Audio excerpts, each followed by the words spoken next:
All right.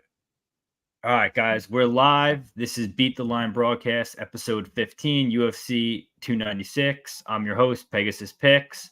We got Dravhy, Key3Picks, and Dan. Dan, thanks for joining us. We appreciate it. Guys, what do you think about the card? Who's excited for it? What are you guys excited for? Hey, that's a banger of a card, man. I think there's a lot of value in spot.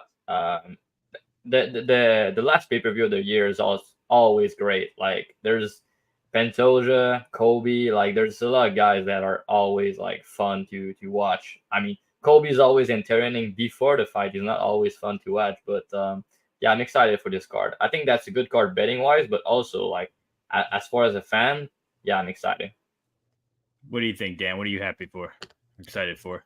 I mean, Pantoja and Royval. I mean, the two most exciting flyweights on planet Earth are not just fighting, but they're fighting for the belt. So right away, this is going to be, the prelude to World War III. So I can't wait for that. And man, the whole card is stacked. So yeah, let's get down to business, man. I'm excited. Definitely. Key, you got anything you excited for? I know you like those low-level girl fights. So what are you interested in for this one? Yeah, I mean, it doesn't get too nasty, sadly, for this card. But I think the nastiest fights is Gaziev Boudet fight. I think that's the nastiest one. You already know who I got there. But nah, I'm excited to see Casey O'Neill back. And then I'm really excited to see Gaziev again. Yeah, I hear you, bro. Favorites. What do you guys think of Ian Gary not showing up to the media day today? Anyone think that's a big deal or nothing? Yeah, it's not a good look, but someone tweeted out that Jesse on Fire guy, I don't know, take it for what it's worth. He tweeted out that there's a high chance Ian Gary might pull out because he's sick. Oh. I don't know.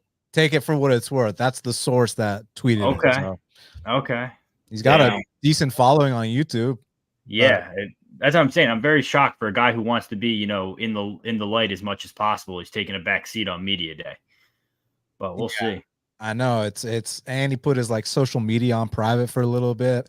Like you just wouldn't see like any top level athlete that's aspiring to be like a championship caliber guy do some shit like that, like in any sport. Could you imagine like LeBron or Ronald Acuna or McGregor or just like anyone going private right before, especially after like talking all the shit too. If you're the best in the world, you don't put your social media on private. You think Cristiano Ronaldo will put his shit on private, like mute the comments, like you don't give a fuck what you're saying. So yeah, it's a sign of immaturity for sure.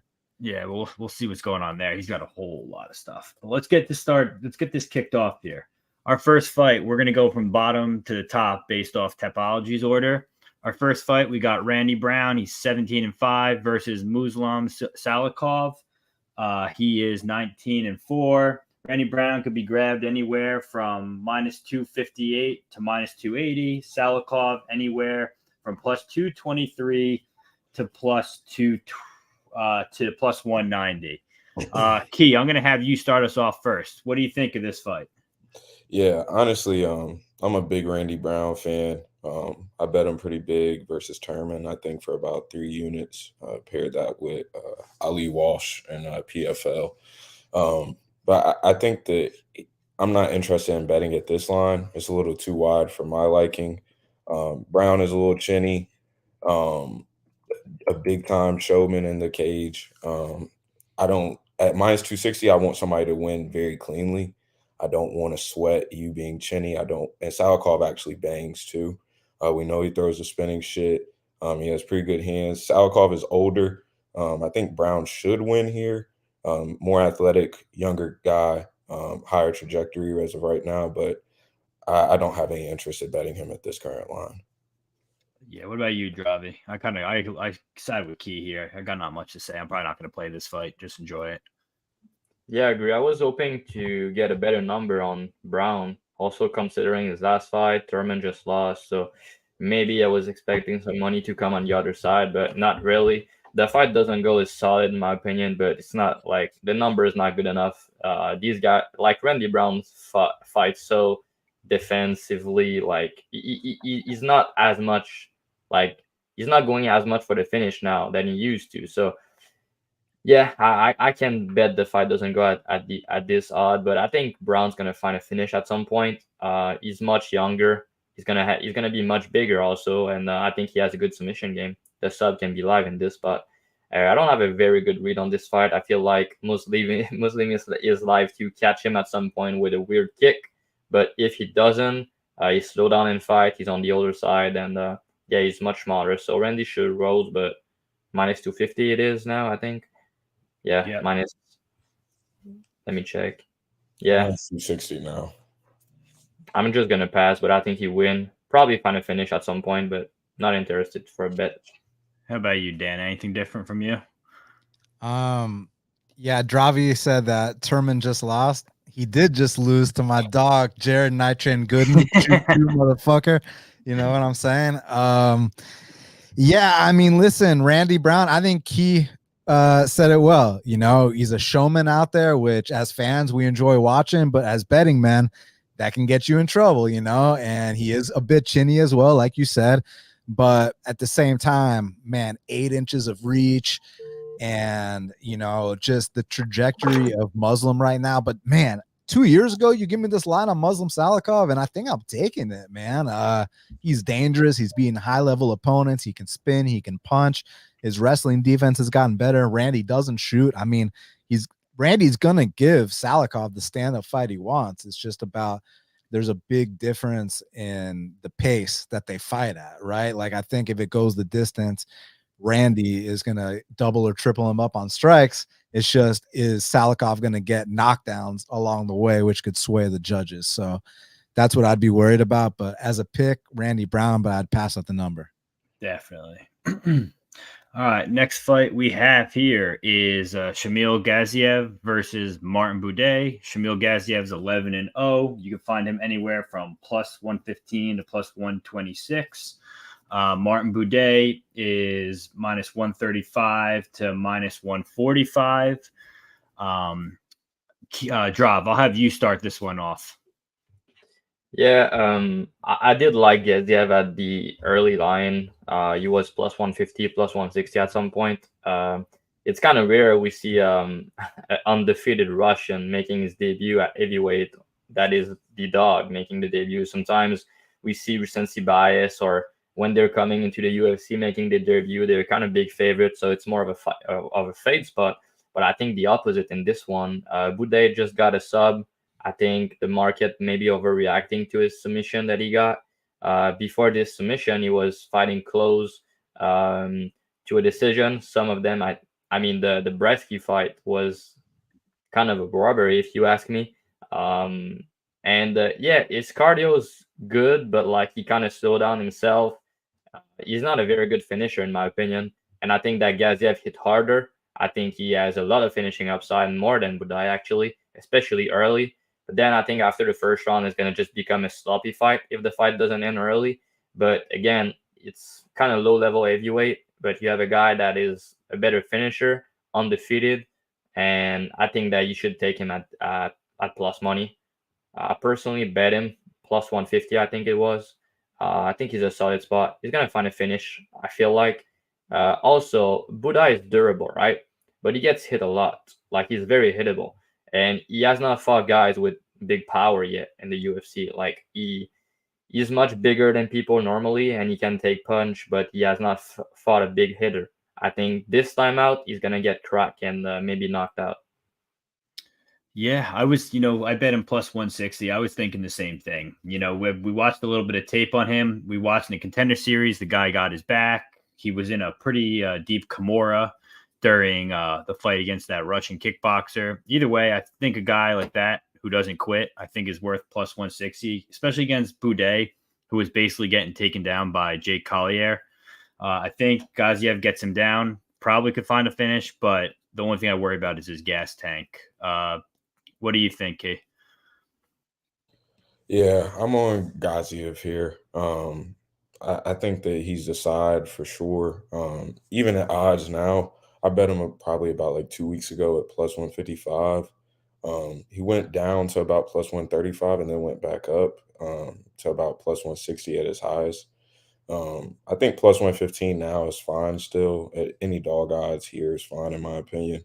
I think that he'll have success on the feet early. I am a little worried about his gas tank if he tries to wrestle and doesn't have instant success. I think that would be a problem late. But I'm big on traits, and he has heavy power.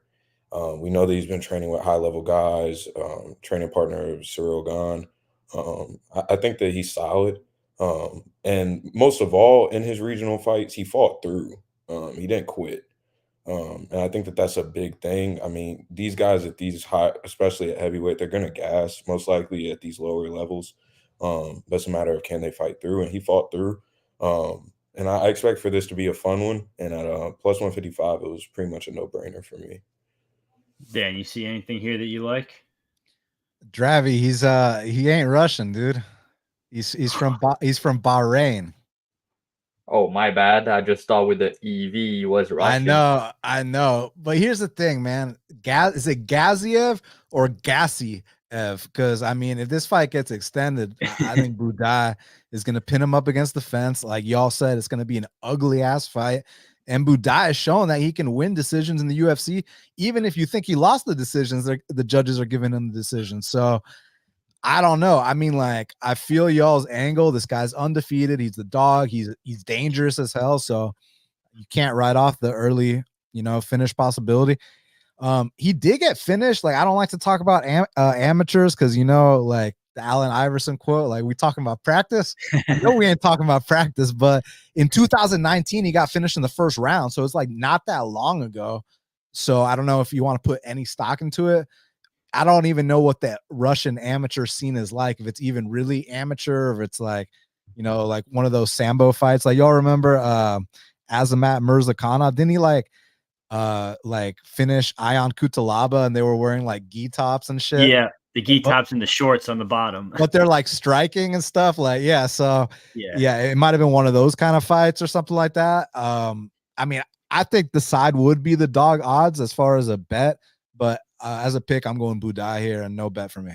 Yeah, that's fair. And it's just funny to mention the loss you mentioned on the amateur. The guy is 16-3, but Gaziev actually knocked him out before, and then there was a rematch.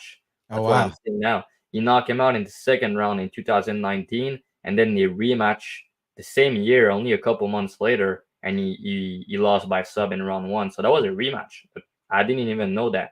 I saw that he lost in amateur, but watching back, that was a rematch. He beat the guy, and then he lost to him. Yeah. Okay.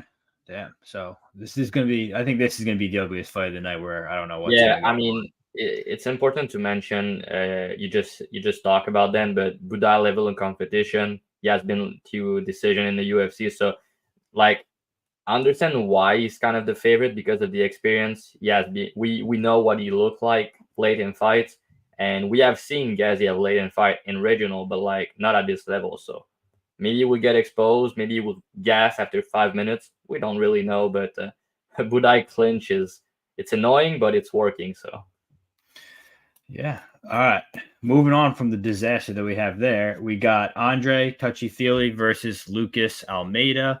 Andre Feely is 22-10. He's sitting around anywhere from -170 to -180. Lucas Almeida, 14-2. He is anywhere from +145 to +155. Dan, my question to you is, do you think Andre Feely fights this the right way and goes for the takedown and actually wrestles Almeida, or do you think he tries to stand and bang with him? I mean, will he go for a takedown or two? Possibly, but will he, Pat Sabatini it up? I highly doubt it. That's not how Feely fights. Feely likes to bang. That's why Feely's been in the UFC this long.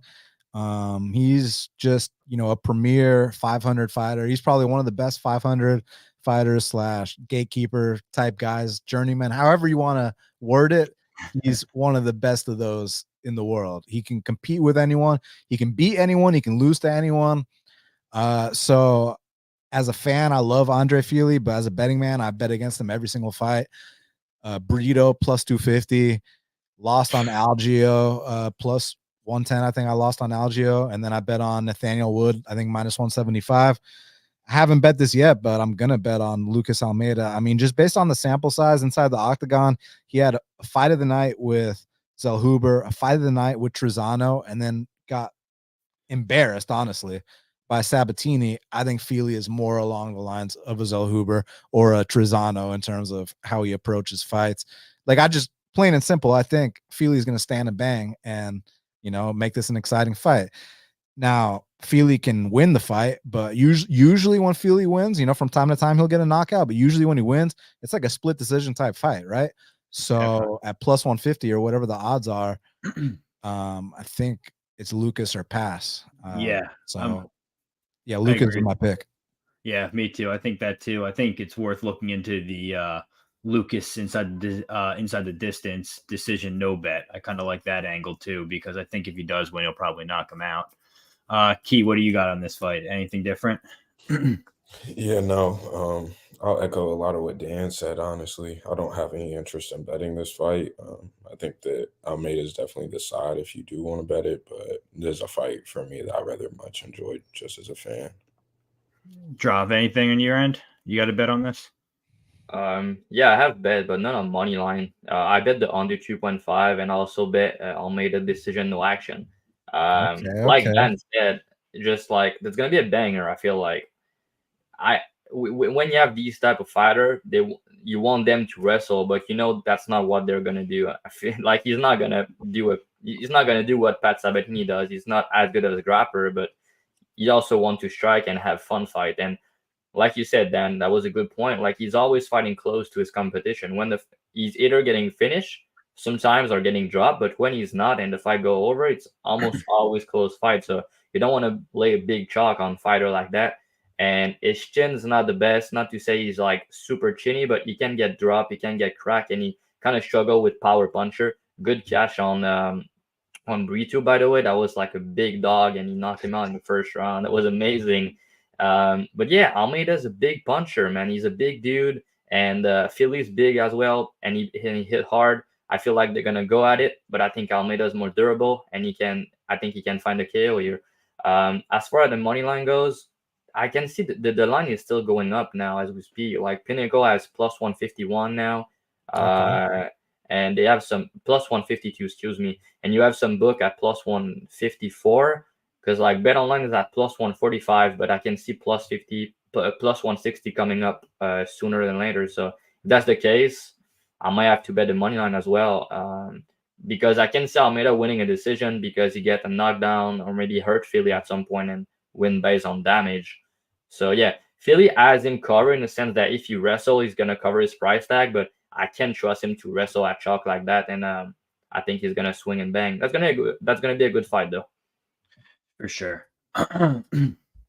Next fight here we have. I think this is gonna be probably up there for fight of the night. We have Tagir Ulubekov, 14-2 versus Cody Durden, 16-4. Tagir is anywhere from minus 170 to minus 160. Cody Durden is anywhere from plus 145 to plus 135. Personally, Cody got that dog in him. I love betting him. I love betting him money line. I bet him plus 3.5. That's just how I bet him every single fight, because he's going to cover one of the two. Lately, he's been covering both. Did it against Hadley. Did it the fight before that. I got the money line at bet in here.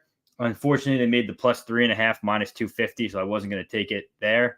Dan, I'm going to have you start this one off, because I think you're boys with Cody in real life, so I want to hear what your opinion on this one is.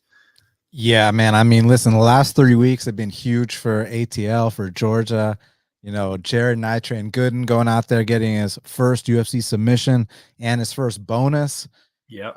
My jiu-jitsu professor, Guy Curry, just won the NFC belt at lightweight. Awesome. And then this week, we got Cody Durden fighting top 10 or top 15 Russian. So, man, if he can get this win, it'd be huge. Just, you know, I am biased. I do know Cody personally. I've been to his house. I met his wife and kids, so I would never pick against him. It doesn't matter if it's Davison or Francis Ngannou. Like, I'm picking Cody Durden, you know. So, but listen, man, Cody Durden's a workhorse. I mean, we know what the concerns are here. Cody's got that balls to the wall style. So with that style, there will be openings for the opponent. That's just the bottom line. So you do have to worry about Tagir's long man chokes and stuff like that. Tagir's good everywhere. I got a lot of respect for him. I think this is a very good step of a competition for Cody and a great test for him. And I think it's one he can pass, and he's the dog. So as long as he doesn't get submitted, I think he's going to outwork Tagir to a decision. So I think there's value on the money line. What do you think, Drop? What do you got for this one?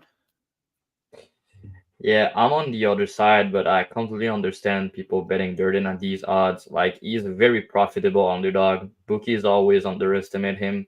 He always like cover himself as the dog. I actually bet him in a couple of his last fight, except the last one I had Adley by sub, and he showed that dog in him. To not tap to that submission, that was very badass from him. But yeah, I bet him against Mota, and I bet him against Buys, but I bet against him for Adley.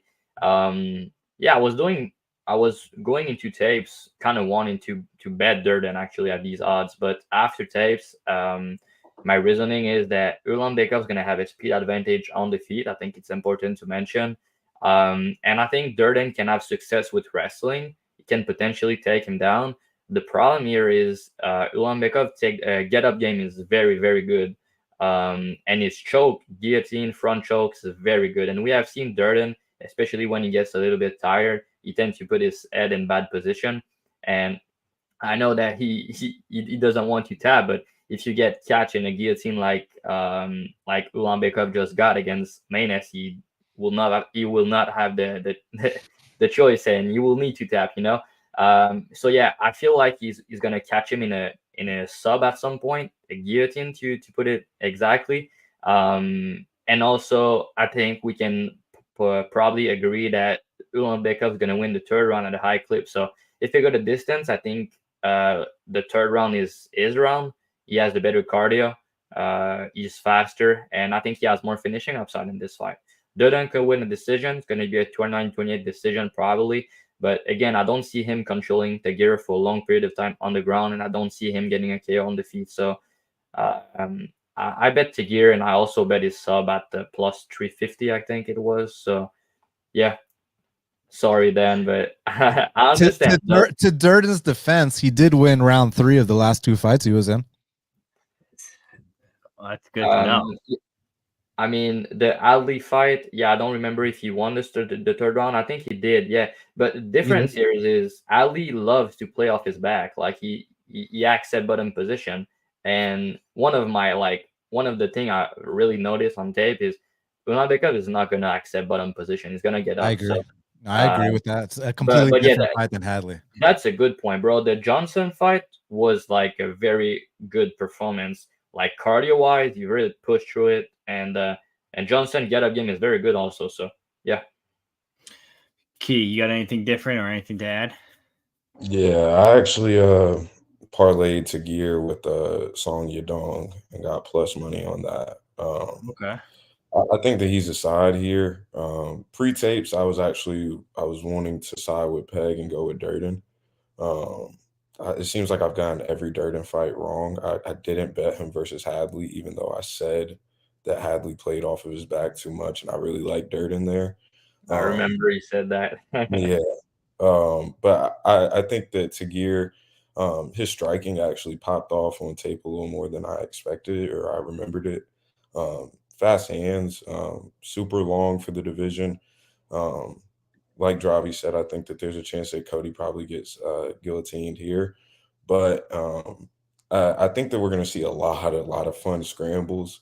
And if there's anything that Durden fight produces, it's going to be a fast pace.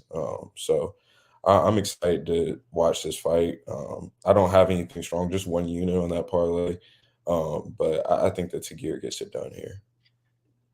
Yeah, I mean, I see where you guys are coming from, especially with that sub. But there's just one thing you can't coach, and that's having a dog in you, man. And I'll always ride with the guy who's got that dog in him, and that's why I'm taking Cody Durden money line. Next fight we have is Alonzo Meningfield, 14-3, versus Dustin Jacoby, 19-7.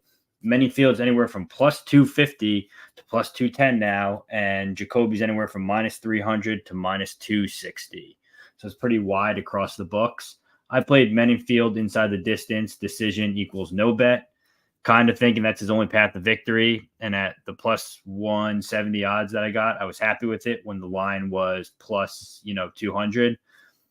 Going back in Jacoby's tape, you watch his Asmat fight. He was knocked down twice. And if Alonzo touches him in the same way, I think he probably puts him out.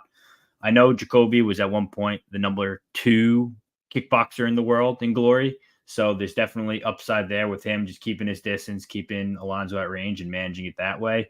But I think this is a good time to take the dog. I don't know why, but I got a feeling that now it's plus 250 on Bet Online. That may be something I jump on. Key, what do you got for this one? What do you think? Yeah, I honestly don't have a very strong read here. I think that'll be kind of exciting to see what game plan Pat Barry builds for Minifield, if any. Him in the corner, I don't know if people have been watching. It's been absolutely hilarious. Just hit that motherfucker. Just crazy shit. No real technical talk, just hype man shit. I absolutely love it. So yeah, I'm excited to watch Pat Barry this fight, if anything. But Jacoby is so solid, managing distance. We know that the jab and leg kick volume will be there. It really just depends on how early does Minifield try to crash into the pocket. And I think that would be pretty exciting to see the ways that Minifield wants to cut off the cage and try to get into him. Dan, you got a take for this one? Nothing crazy. Just that at plus 250, it's dog or pass. But I would pick Jacoby, Yeah. but he was like minus 155, minus 155, minus 300, if I missed the line. So yeah. Good no on point that. taking him now. So good luck if you're taking Alonzo. Yeah. What do you got, Joff? We're kind of bored, but yeah, I don't have a strong read either. I feel like Jacoby's the side probably is gonna outclass him. If the fight go past the first round, I think he's gonna cover his price tag. Leg kicks upside, better cardio, better technique. Many feels life for a knockout, especially early. But yeah, maybe he could wrestle. I don't really see it personally. Yeah, I feel like Jacoby is the rightful favorite, but yeah, minus 300, no thank you. I would like him under minus 200 to consider a bet. I think him by knockout or decision on Bet365 at minus 225 is a decent bet. But yeah, I'm still passing. I think Jacoby win. On an island, man, on an island. But I don't know. Something tells me when everyone's on Dustin Jacoby, he's got to let us down eventually. Next fight we have is what looks like one of Twitter's fight of the week is Casey O'Neill 9-1 versus Ariane Lipsky 16-8. You can get Casey O'Neill anywhere from minus 190 to minus 210. Lipsky is anywhere from plus 165 to plus 155. Personally, I played Lipsky money line. I think she's gonna have the striking advantage here. She's looked good since Nunez's camp. Her takedown defense has been good, and I think that's where Casey really finds a finish is on the ground. Dan, what do you think? Do you have any good takes for this one? Do you think Casey wins? Or do you think Lipsky wins? It's tough to say because Casey, I don't think she's all that. I like her tenacity, her volume, and her opportunistic finishing ability, but I think she's going to struggle as she moves up the rankings, with her athleticism and her speed and stuff like that. She's not the most athletic and she's not the fastest by any means. She's just very opportunistic and tenacious. And Lipsky is very hit and miss.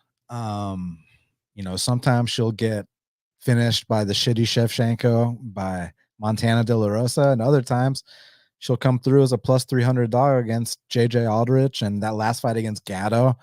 So it's tough to say, but I'll lean with O'Neill, but I can see why people would take Lipsky because Lipsky at her best, like she's dropped chicks before, like, you don't often see knockdowns in the women's divisions. But yeah, I don't know. I'm all good on this one. What about you, Key? This is a girl fight that I want to hear your opinion on. What are you thinking here? Yeah, I'm on King Casey here. and pretty confidently, honestly. I think their volume is just honestly pretty crazy. The way that she fights, like Dan says, just with so much tenacity, and I think at this level of this division, I think that that's going to get her to the point to where she is facing some of those tougher girls. I think that Maya was honestly one of the worst opponents for her, because Maya's boxing is so sharp and she counters so well along the octagon. And so I think that that was honestly just a nightmare matchup for her. And Maya also has good takedown defense. Um, is this the time where Lipsky has officially turned the corner in her career? We don't really know yet. Dan list named off some of the list of recent losses in the past few years. They're just like head scratching, honestly. And so you don't really know with Lipsky. I know that Casey's gonna fight. I know that she's gonna keep moving forward. I think I got her at -155 in that parlay, with another person coming up on this card. Um, and I'm happy with that number. At -200, I probably don't bet her. But anything -160 and below, I like her in this spot. I think their volume is really high. And we know that she's gonna fight. We know that she's gonna fight, and that's at this level of women's MMA, that's half of the battle. Yeah. You see what I mean? Drav, you got anything different here? Yeah, me and Key are on the opposite side here. I also have a strong read, but for the other side, yeah, funny we just discussed about the Jacoby fight. I said I don't have a good read on it, but this fight I feel like I have a good read. I bet Lipsky in her last fight against Gatto. She was a big dog in that fight, right? And I think I have a good read on her since the Aldrich fight. Going into the Aldrich fight, I mean the fight before that against the Zombie Girl, right? Back-to-back weight cut. She said that she didn't feel good. She got catch on the chin. And she trying to go for the kill against Zombie Girl. You know, that's not a good idea. But everything after that, she said a lot of good things that I heard. She switched camps. She did go with Nunes, and improve her takedown defense. Like, she's a very good striker, Lipsky. She has power. She's fast. But her ground game has always been like a big weakness for her. But now her takedown defense is very good. Like, before it was not as good. Her balance is very good. You can clearly see the improvement she made. If you watch the loss she had against De La Rosa, Shevchenko, and then you watch the fight versus Aldrich and Gatto, you can clearly see the improvements for the takedowns, defense, the balance. Yeah, I like that. And on the feet, I feel like she's the better striker here, and I feel she has more power. I'm very confident in saying that. O'Neal has the pace, the cardio, the volume to kind of push her and maybe win round because of that. But I think Lipsy is just going to be cleaner, hit harder. And O'Neal, when she rushed in, she's very able, right? And she doesn't wrestle a lot since her surgery. People don't talk about this too much, I think. But yeah, she got knee surgery. And since she come back, she didn't really shoot takedowns. Maybe it was because she was fighting good grapplers, you know? Maybe she's going to try to wrestle here. We don't really know. But to me, if you tell me that she gets on top, yeah, she maybe get the finish because her ground and pound is very good. I feel like she has finishing upside if the fight hit the mat. But on the feet, I favor Lipsky. And I think that with the improvement she has made, she can defend the takedowns. And again, O'Neal is not like she's well-rounded, but she's not shooting a lot of takedowns in her fight recently. So yeah, give me Lipsky here. I bet her at plus 185. I think this line should be closer to pick him. Again, I understand the angle on O'Neal. I wanted to bet her actually before doing tapes, but I'm kind of not confident. But I'm confident in the fact that there's a lot of value on the money line for Lipsky here. Yeah, definitely. Dan, did you go for this one? Yeah, I already went. Yeah, you went for this one. All right, next fight. This is going to be a banger too. I think this is a tricky fight that a lot of people are going to fall for here. It's Cody Garbrandt, 13-5 versus Brian Kelleher, 24-14. Cody Garbrandt's anywhere from -190 to -225, so money's coming in on Brian. Brian's anywhere from +165 to +175. Drav, do you think Cody Garbrandt's key hangs in here for this fight and allows him to get the win, or do you think Brian Kelleher finds the finish? That's a tricky fight. I don't think Cody looked very good in his last fight, especially late. But he said he had a lot of injury in his camp and all that. Can we believe him? We don't really know. He switched camp. He's fighting more safe now, kind of going back to his wrestling route. He talked about this in interviews. He has a lot of wrestler in his camp. Um, and yeah, I mean, the worry for him is his chin, right? And Keller can crack, and he has a good guillotine. So I feel like Brian's gonna go out there and swing and bang with him, try to go make it a firefight, and then maybe Cody's gonna try to wrestle. That's kind of how I view the fight myself. Also to know, like Keller is getting submitted a lot, but that was against very good competition, at least lately, like Batista, Nurmagomedov. But the layoff for Keller worry me. The injury that he got pulled from his last fight. So now he's coming back after a year and a half layoff. He's older, like he's 37 years old at bantamweight. Not very good. A lot of mileage on his body. But against Cody, who I can't trust his chin. So at minus 200, just it has to be dog or pass. But it's kind of hard for me to see Kelleher winning this fight based on skill set. I feel like Cody has him covered, but just his chin, man, I can't trust that. But again, I think it's dog or pass.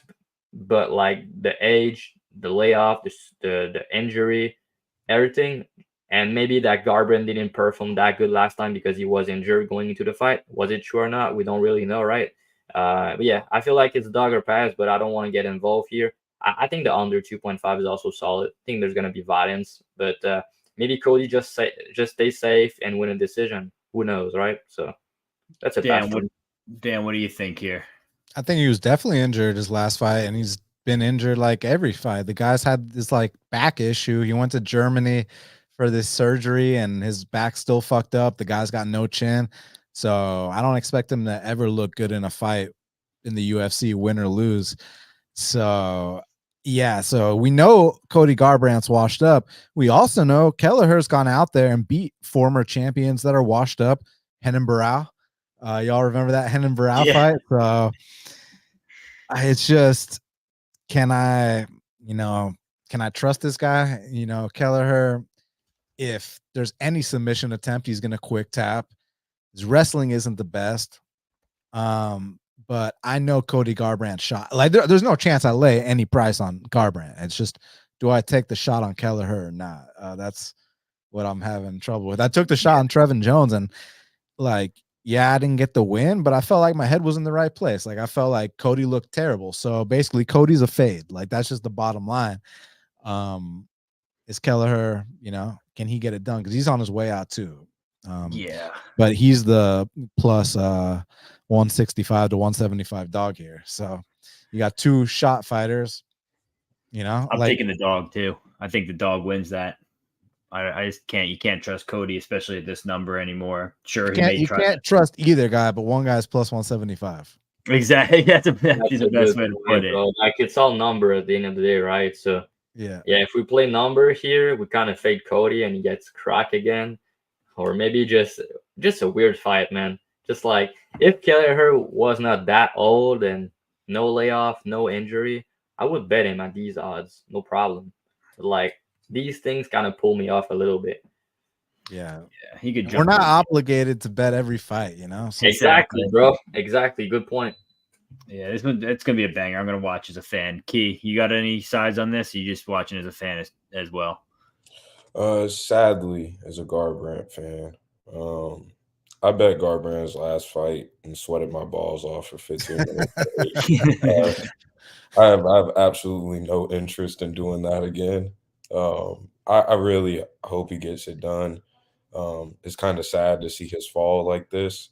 But I hope we can get it done here. But I think Kelleher is a smart bet.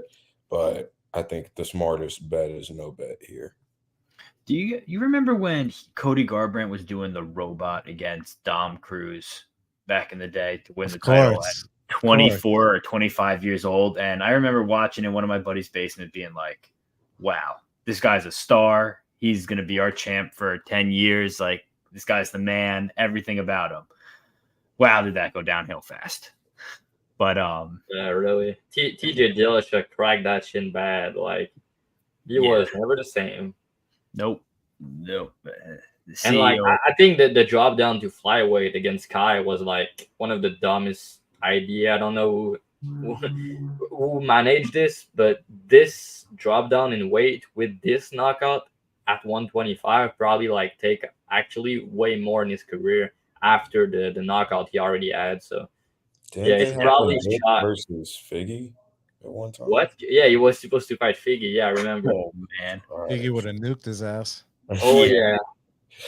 Yeah, that wouldn't have been going for him. Next one, we got a girls fight too. This is like the perfect break in between the card. Between like, it's gonna be bangers up to here. I think this fight's gonna be a little bit slower. Then we got bangers the rest of the card.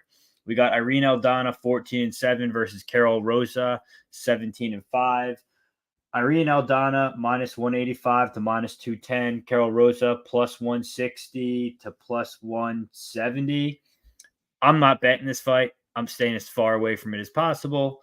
I think Irene Aldana's the side. At this price, is she the side? Not worth betting, no. But I think Irene probably wins this fight. I think she's at that Lobo gym now. She'll probably either find a sub or like a late knockout or something along those lines. But I definitely won't be playing this fight at all. I'll probably just take a break here. Key, we're gonna go to you first because you're our girl master here. Yes. So I bet Aldana and parlayed her with O'Neal actually. I think that the speed advantage is pretty crazy here. Hosa is just so slow. Like it's honestly insane. Just super slow. Aldana, her last fight, she holds a special place in my heart for being a complete mannequin versus Amanda Nunes. She won me a shit ton of money on Prize Picks that night, and it was actually a night before I went premium. But I really think that she has the speed advantage in the pocket. I think that it's not even a question. The age is sort of like but it's not like Aldana showed issues with chin. And I don't think that Hosa doesn't have much top time upside here. What I do hate, and I mean it's from the Lobo gym, but honestly, it's with Yair too, who's also out of Mexico. Those fighters tend to play off of their backs a little too much. And it just leads to a lot of low IQ mistakes. So I'm not necessarily insanely happy with my bet here, but I do think that she gets it done. I think that she looks good. I definitely think that she comes in and pulls the trigger. I think that that's probably a huge focus in her camp period. So I don't expect her to look scared or outclassed like she did in her last time out. Dan, what do you think? You got to decide for this one, or did you stay off it as well? Honestly, I'm on the opposite side. I think it's a dogger pass situation. Aldana, it wasn't just the Nunes fight. That Holly Holm fight was an embarrassing ass performance. Even the Macy Shazan fight, we just remember the finish.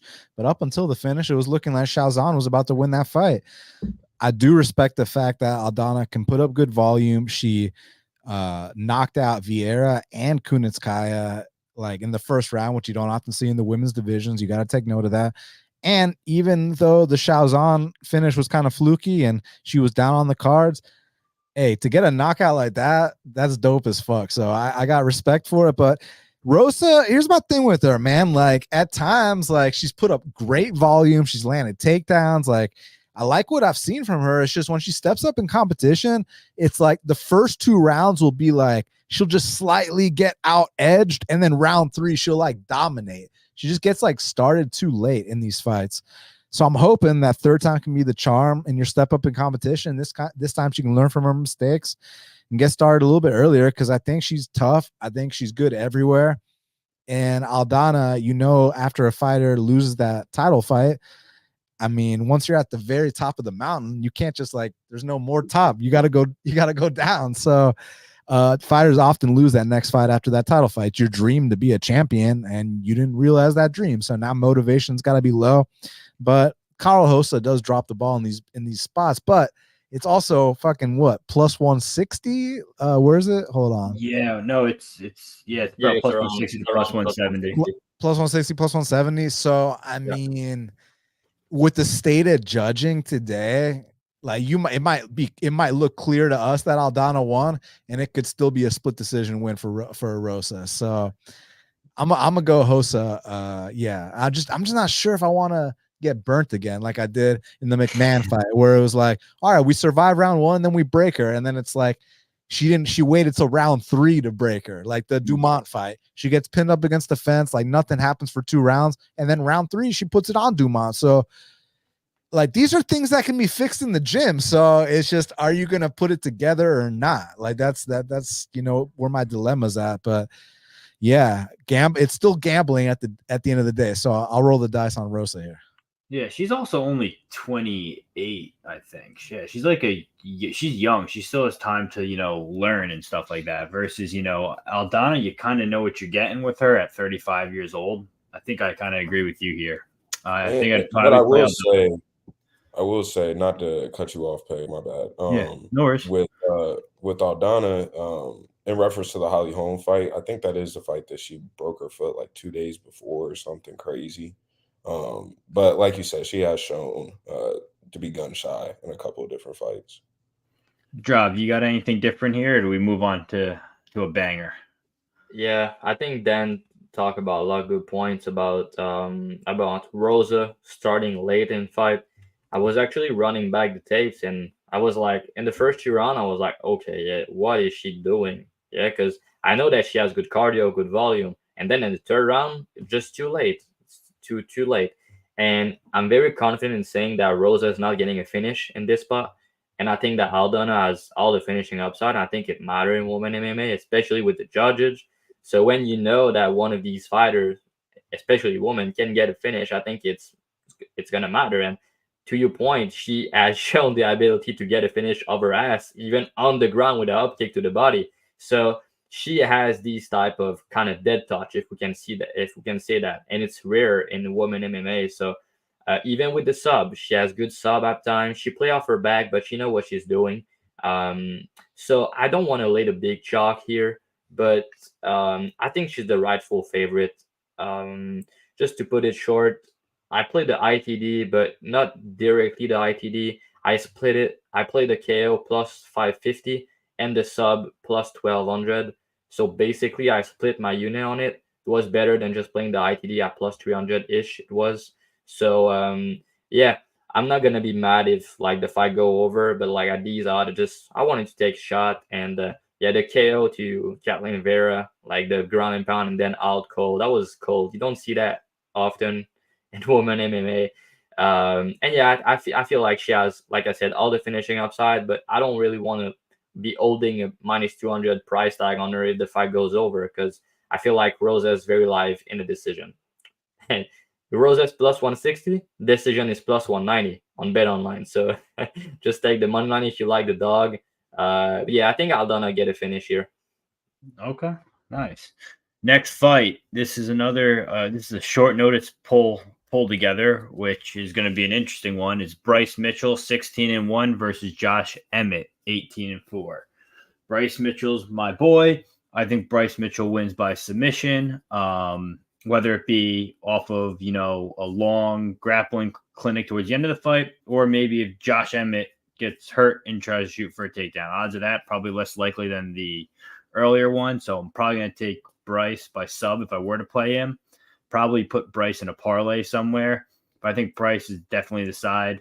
I think Bryce's grappling, Josh Emmett's grappling is 100 times better than Ige's, so it may not look like that. But I think just Josh being older, counting on that overhand right for a lot of his fights lately, I just don't think that's going to work against a guy in Bryce. Do I like the price money line at minus 240? Not necessarily straight up, but I'd probably play him in a parlay. Dan, what are you thinking? Do you think Bryce is able to sub Josh Emmett? I don't know about sub, but I think he's going to beat Josh Emmett, and I like him here. Money line, honestly. Because I like to fade guys in their retirement fight. That's just the bottom line. Like when you get to that point, all respect to Emmett, at one point, he was a guy who had the most knockdowns in featherweight history. He was a guy who, got pretty close to that title shot, even fought for an interim title fight. So all respect to him. It's just, he's had a long career. He's had multiple surgeries. He's 38, 39. For some reason, I thought he was like 40, 41, but he's only 38, 39. I don't want to age him too fast, but listen, at the end of the day, when fighters are in their retirement fight, it's a very rare occasion that they win it. I think of Chris Lytle against Dan Hardy. That was an amazing retirement for Chris Lytle. Mark Munoz won his retirement fight, but besides that, they usually get brutally knocked out. Robbie Lawler. Oh, Robbie Lawler, that's a great example. Yeah. So from time to time, there's like feel good stories. But this one, the good news is I don't think Josh Emmett's going to get brutally knocked out. I just think that first round, he's going to be swinging and it might be kind of ugly for Bryce. But the thing about Bryce is he might not get that, the first 10 takedowns, but he'll get the 11th, 12th, 13th, and he'll keep trying. He's the guy that literally will attempt over 20 takedowns in a fight. And those are the kind of guys you want to bet on, especially against an aging fighter who is, going to put the gloves in the center of the octagon. So you do got to watch out for the power of Emmett, but I just think the pace of Mitchell and the relentless takedowns are going to be the difference. And don't sleep on his striking either. Listen, it's a little unorthodox, but he did drop Edson Barboza. He does have some side kicks and some weird stuff that you don't often see, So I got Bryce Mitchell, and I'm considering laying the 220 or I see what's the best price I see in a book I have. Yeah, it would be like a 220 or a 218. Yep. DraftKings got 218, and so does Pinnacle if you play Pinnacle. So just gotta VPN it up if you know what I mean. Exactly. Key, what do you think of Bryce Mitchell's striking? That off rhythm weird shit is my type of shit. So I actually don't hate it.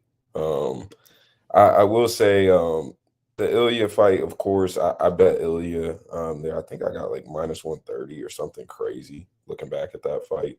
So I think that I've done a pretty good job with Bryce Mitchell. I think I was completely off of that fight with him and Ige. I remember y'all sweating that out pretty early. But I'm kind of kicking myself that I didn't bet Bryce at minus 140, and he even got as low as a minus 120. So I'm kicking myself that I didn't bet him there.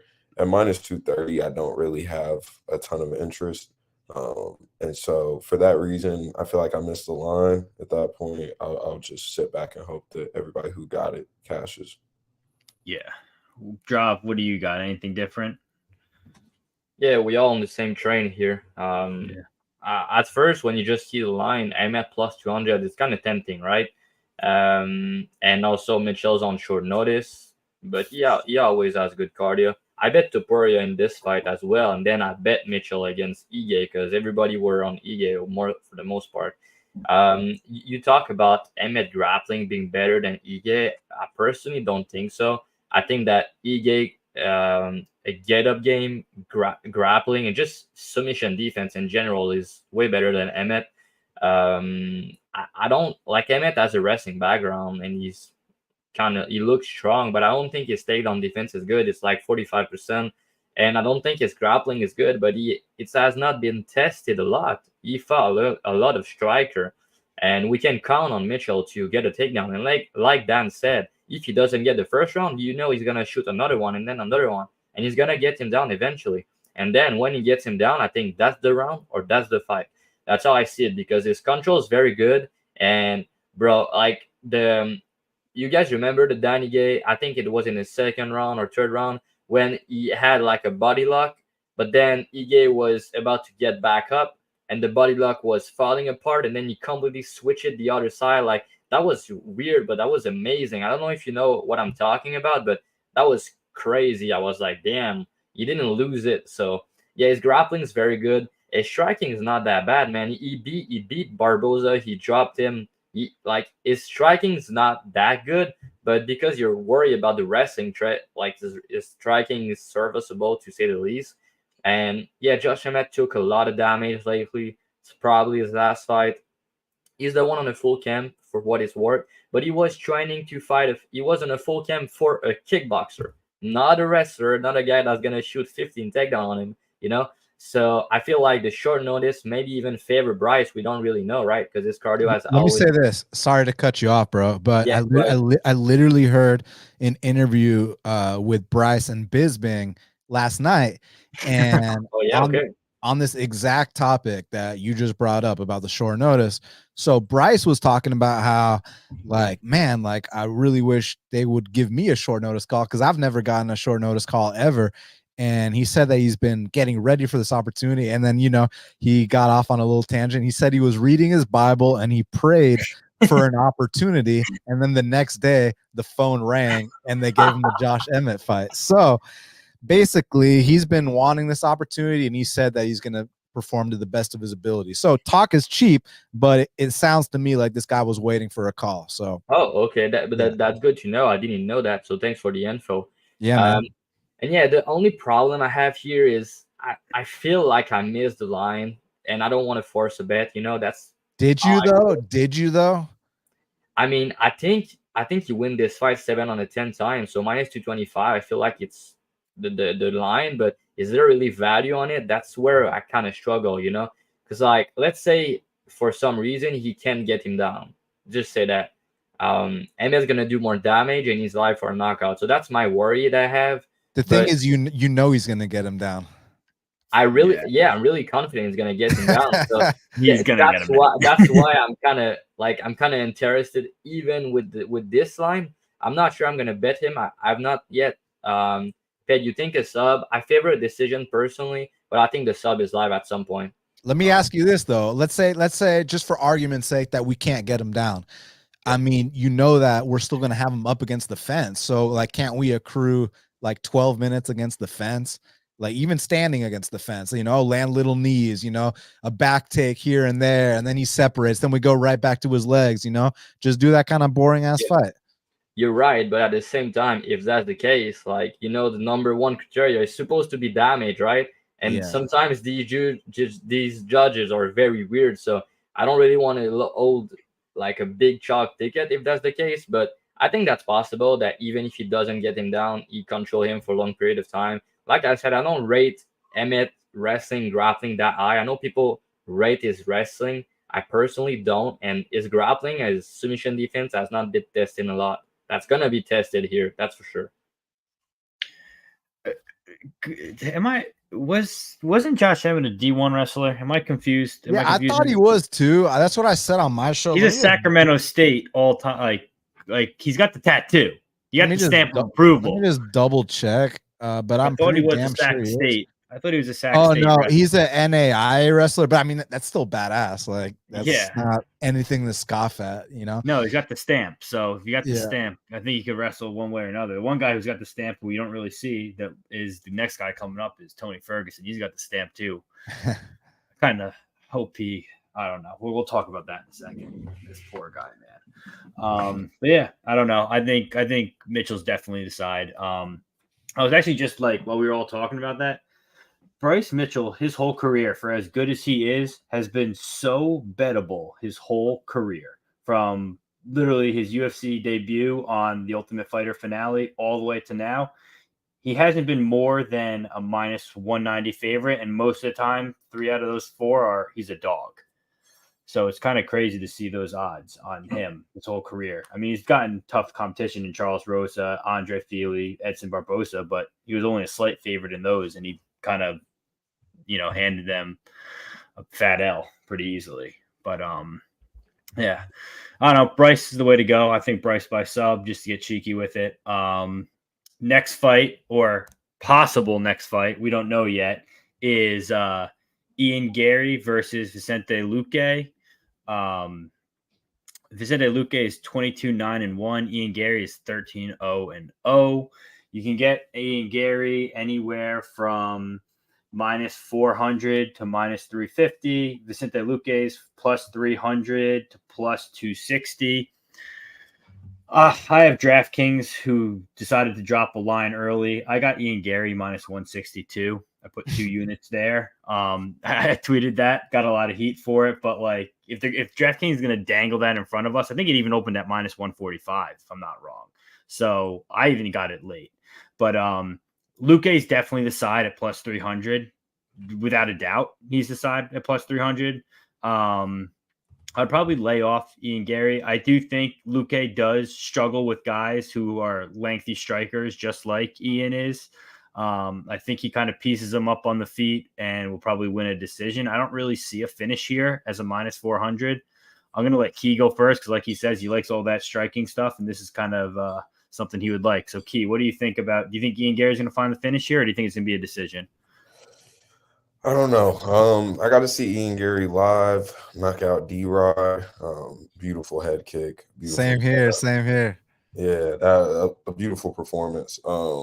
I really hope all these rumors of him being sick, it would make a lot of sense, honestly. But I really hope he's not.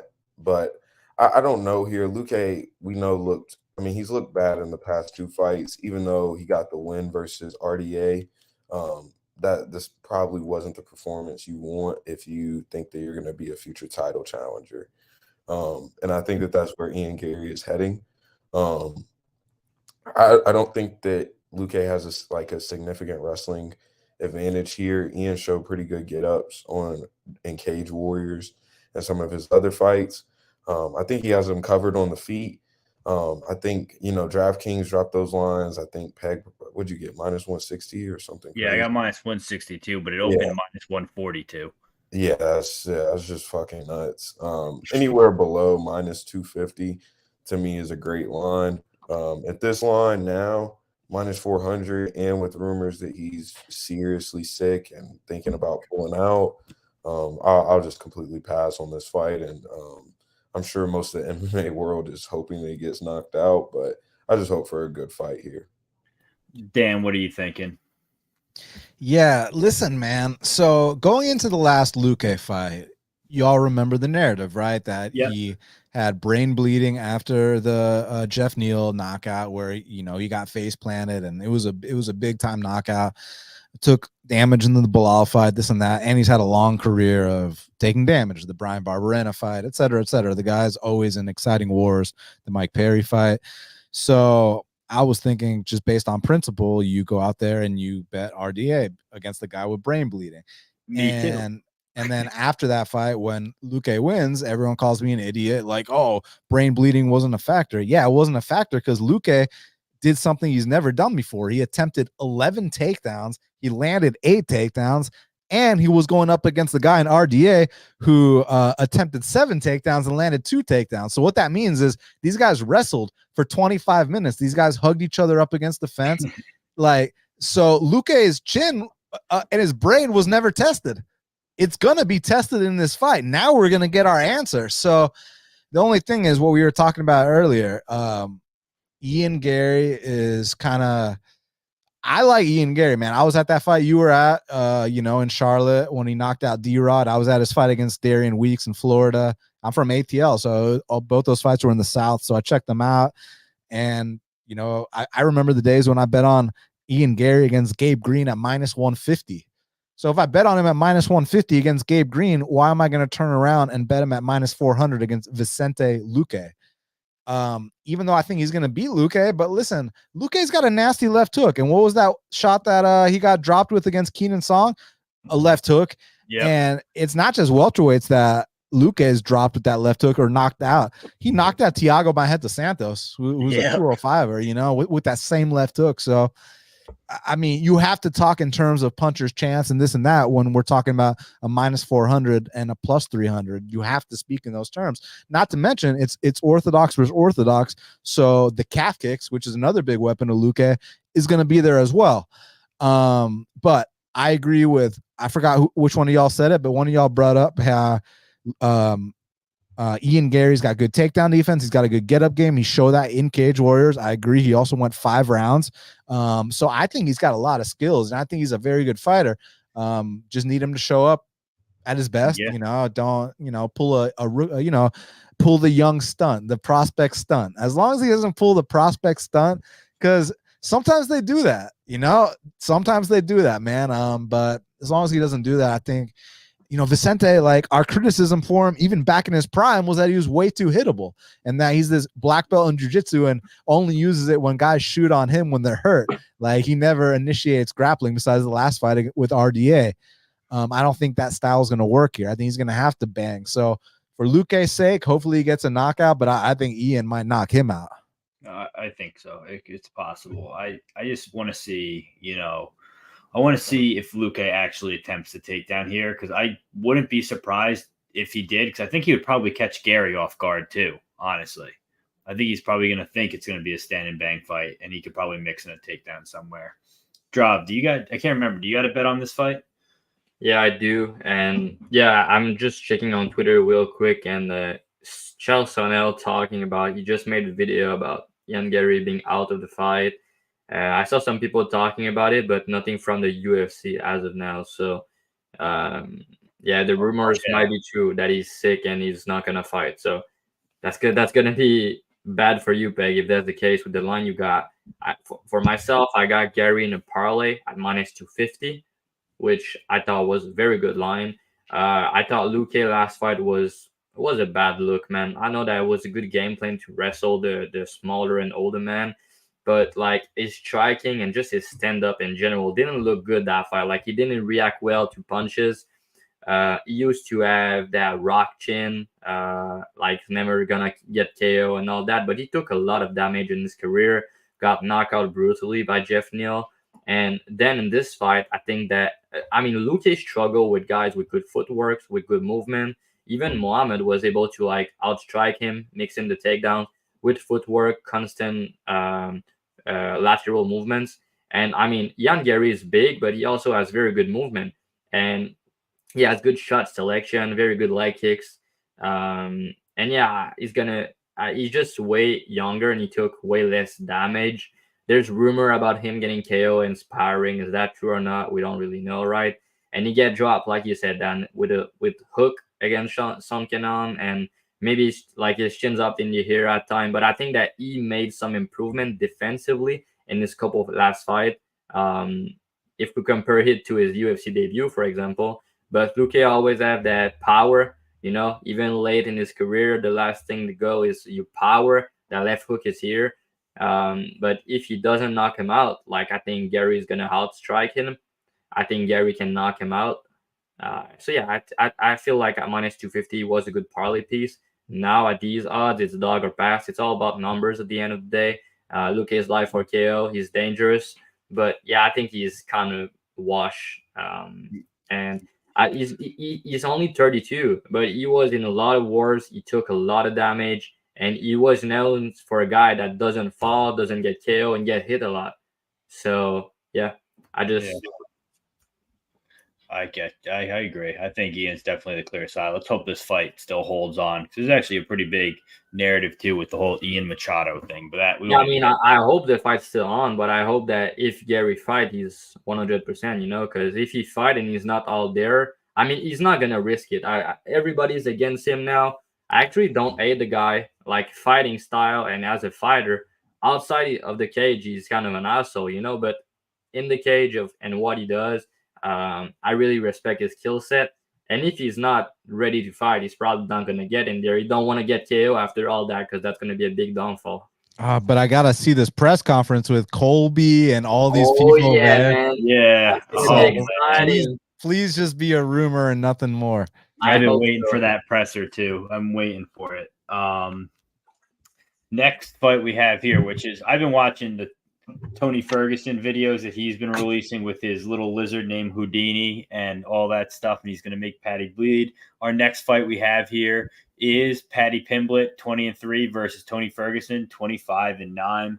Tony Ferguson's anywhere from +260 to +230. Paddy Pimblett's anywhere from -300 to -330. I played Paddy Pimblett inside the distance. I also played fight to end by sub. So either guy can win by sub. I think that's kind of the way that either Tony Ferguson wins or Paddy does. Paddy's obviously also live for a KO, but I kind of could see Patty maybe rocking him, going for a takedown, and then submitting him. That's the way I think I'd play it. Things to worry about are Patty's chin always being up in the air, and Tony Ferguson looking like he's looking washed, but Tony Ferguson still, at the end of the day, still Tony Ferguson. At what point he was the guy, and Patty's never been the guy, so you kind of got to bank on sometimes. If there's one guy who was the guy and a guy who has never been the guy, I don't know. I think I'm just going to play, like I said, Patty inside the distance and the sub for both guys prop. Key, or Dravhy, what do you think here? What do you got for this one? Yeah, doesn't matter that he's Tony Ferguson. Just leave off the name, bro. Like that's sad, but he's watch. He should not be fighting. He should not be in there. And he's just like his last 2 fights were a terrible look in my opinion. He's not as fast anymore, and he doesn't have the same reflexes anymore, and he doesn't have the same durability anymore, you know. And he's gonna be 40 soon, you know. He's on I think 6-fight losing streak, and he's now getting a young guy that wants to win, you know. I don't think Tony wanted as bad anymore. I know he said all these things, but he's always saying these type of things before fights, you know. That's Tony Ferguson, that's what he does. But yeah, man, I don't think that's gonna end well for him. Like, I know that's Paddy Pimblett, but dude, getting submitted by Bobby Green, I don't think it's a good look. Getting submitted by Nate Diaz, this fight was a terrible look for him. Like, he tapped very easily, and then the Bobby Green, he didn't tap easily like that. I think he went out, if I'm not mistaken. But yeah, I just feel like he took a lot of damage. He's gonna be 40 years old, and Paddy has a lot to prove. Like, he's here because he wants to be that guy. Like you said, Tony has been that guy. That's true, but he's not that guy anymore, and he has done these type of things. Paddy won these things, you know. I don't like the money line though. I'll say that, but I play the ITD for Paddy. I got plus 100 and plus 115.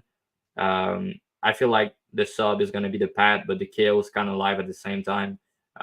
Tony could catch him, you know, but yeah, I just feel like that's Paddy all day here. And I don't like Paddy as a fighter, but like, he has kills. Like, we can't deny that he has kills, and we also can't deny that he lost his last fight against Gordon. But and we also can't deny that Jared Gordon would whoop Tony Ferguson's ass. That's true. And that's like the first decision that Gordon has lost in his career, right? I think he's like 12-1 in decision, something like crazy like that. I remember last time I checked that because of his last fight. Yeah, he's 11-1 in decision, Gordon. And the only loss that he has is the Paddy fight. So yeah, and Paddy, he said that he got injured in this fight. Maybe it's true again. I think it is, but yeah, definitely was not a good performance. But Jared Gordon is not an easy guy to beat. You know, if you don't finish him, like, he has never lost a decision before. I don't think he lost that one. So yeah. Dan, you think Tony Ferguson's still that guy, or no, not anymore? It's not a matter of think. I know he's not that guy. He hasn't been that guy in a long time, but yeah, he was the man back in the day. Like, he beat all the lightweights of that era minus Habib. I mean, he beat RDA, Pettis, Cerrone, Barboza, you know, all those guys. So yeah, he had a great run back in his day, but now he's like, so when Bruce Buffer's announcing the fighters, like, all these fighters, they do their own thing. And the thing that Tony Ferguson does when Bruce Buffer announces the fighters, he does his little takedown shot. And there's this compilation video that came out of his takedown shot over the years. And it used to be like explosive and fast. And the last few fights, it's been looking so damn slow, man. It's like sad as fuck. So yeah, I mean, listen, obviously, you know, Paddy's not the best fighter. He's got a lot of holes in his game. Like you said, leaves his chin up in the air. His takedown defense isn't the best. But in Tony's case, these things don't get better. These things get worse. You look at BJ Penn, and he started losing to guys that would have had zero business beating him back when he was the man. Like Dennis Seaver beat him. Clay Guida beat him, right? Like, so, yeah. And those guys wouldn't have even, you know, been able to hold his jockstrap back when he was the man. And same deal with this fight. So yeah, I think Paddy is gonna whoop him. Yeah. And honestly, I know people are rooting for Tony. I think Paddy's a cooler guy than Tony. Like, if you ask me who I'd rather smoke a blunt with, I'd much prefer to smoke a blunt with Paddy Pimblett than Tony Ferguson all fucking day. Oh yeah, because Tony would be saying some weird shit. Who knows what he'd be talking about? Tony, like, man, he'd like weird me out. Paddy seems like a nice guy, so I'm going with Paddy here. Key, what do you think? Yeah, I want to get to a Tony bet, but it's 2023. I mean, it's tough. That knee slide video is probably the most depressing video I've seen on Twitter. Oh, you seen it, right? Yeah, that's just so sad. But I really think that here, I think that Paddy gets it done. I don't really know exactly how because I don't rate Paddy highly at all. But this is the corpse of Tony Ferguson. I hope that he has a moment or two so that the crowd can get a little wild. But I think that Paddy ends up finding a sub here, or just ends up riding him out to a decision. I think that Paddy actually has some decent throws and wrestling. So I wouldn't be surprised if Paddy ends up getting a lot of top time and ends up riding out to a decision. But yeah, at these odds, especially Tony's only plus 260. Yeah, I'll ride with Paddy in this. Next fight we got here. Just I'm trying to keep us on time. Next fight is Shavkat Rakhmonov 17-0 versus Stephen Thompson 17-6-1. You can get Shavkat is anywhere from minus 660 to minus 550. Wonder Boy is anywhere from plus 485 to plus 450. I didn't take anything on this fight just because everything is so, steamed at this point. I maybe would throw Shavkat in a parlay, but even that feels dirty at these odds. So I don't know. I think the bet's probably Shavkat inside the distance. He'll get the takedown and maybe find a ground and pound or a sub, but you never know. Wonder Boy could pull a rabbit out of his hat. He said it's his last title run here, and Shavkat, it's not like he doesn't get hit. He does get hit. He moves forward. Doesn't really have that great of defense. So who knows? Anything could happen. But I think Shavkat inside the distance is probably the side. Dan, what do you think? You think Wonder Boy's got one more left in him? Not against this opponent. I mean, I think Shavkat's gonna. The question is, if Shavkat miss weight, do you think Wonder Boy still take the fight? Of course not. Of course not. And the funny thing is, like, so you didn't want to take that fight against Pereira? All right, no problem. Here's Shavkat Rakhmonov, the guy you publicly said you want no part of for all these years. It's like, first he says he only wants to fight strikers. Okay, no big deal. You're at the end of your career. All right, I'm cool with that. But now he's saying he wants to make a title run. Okay, you want to make a title run? Here's Shavkat Rakhmonov, who's 17-0 with 17 finishes and is about to be 18-0 with 18 finishes. So I'm looking forward to this one. Yep. What do you think, Key? Same thing? Shavkat by decision or by inside the distance? I think it'd be smart to play sub, but actually, let's look at what sub is compared to ITD right now. Plus 120, ITD minus 235. Yeah, I honestly like sub. I think to cover this wide of a price tag, I think that he has to kind of wrestle pretty early. I think on the feet, I think it could actually get a little somewhat fun. I'm not saying that Wonder Boy puts his lights out or anything. I don't think that there's a chance of that. But I definitely think that it could get a little fun on the feet if Shavkat doesn't want to wrestle early. But I think the Shavkat gets it done. I don't have any interest in parlaying him at minus 625. It is no interest, or minus 660, even worse. I don't have any interest in parlaying him there, but I think that he gets it done. And I saw Magic tweet out, we're gonna look back on this fight and be like, damn, they really made a 40-year-old Wonder Boy fight Shavkat. And I think that would probably be the truth here. Definitely. Drav, do you got anything different, or do you think, same as all of us, it's going to be an early finish? I don't think it's going to be early. I think Wonder Boy survived the first round, actually, but I think that's going to be the second or third round the finish will come. It's just hard to say KO or sub because I think he's alive to knock him out either on the feet but also think his ground and pound is very good. So he's like for a ground and pound finish. Remember when Mohammed like was panning ground and pound on Wonderboy on the ground, and he was looking like he was about to finish him, you know? So I feel like that's a path because Wonderboy's submission defense has been great before, but again, he has not fought these type of killers. So I think Shafkat's gonna find a finish at some point. I play him in a parlay at minus 550 myself, and also plays ITD at minus 175. I know it's kind of like that's chalky, but I feel like a good investment for me. Like I feel very polished that this guy is going to be a champion one day. I feel like he's one of the best fighter in the UFC right now, but also one of the best finisher. Like we've seen even Kamzat, right? He's elite, a very good finisher, but when you get this step up in competition, he was not as good of a finisher. But Shafkat has still his 100 finish rate, and I think that's gonna still be there after Saturday night. But yeah, Wonderboy's holder, he still got it on the feet. I'll say that. But yeah, takedown defense not good enough, and Shafkat was gonna finish him second or third round. Maybe the late round props could be a good look here. Round 2, round 3, maybe. But yeah, he's gonna smash. Okay, I agree. It's gonna be pretty sad, to be completely honest, but it is what it is. Do you think you guys think Wonderboy hangs it up here after this fight, or do you think he goes for one more and tries to end on a win? No, I think he has a couple more. I mean, he looked good versus Kevin Holland. I think that they should just give him some striking matchups and have some fun. Definitely. I was thinking MVP was going to come in and get Kevin Holland or Wonderboy, but MVP is with PFL now, so that's another interesting thing. Let's go into our co-main event. We have Alexandre Pantoja versus Brandon Royval. Pantoja is 26-5.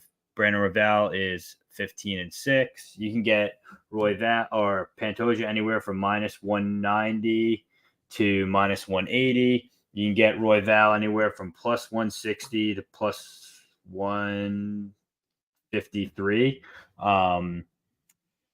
I took the under on this fight. It just screams violence to me. Under what? Will get under 2.5.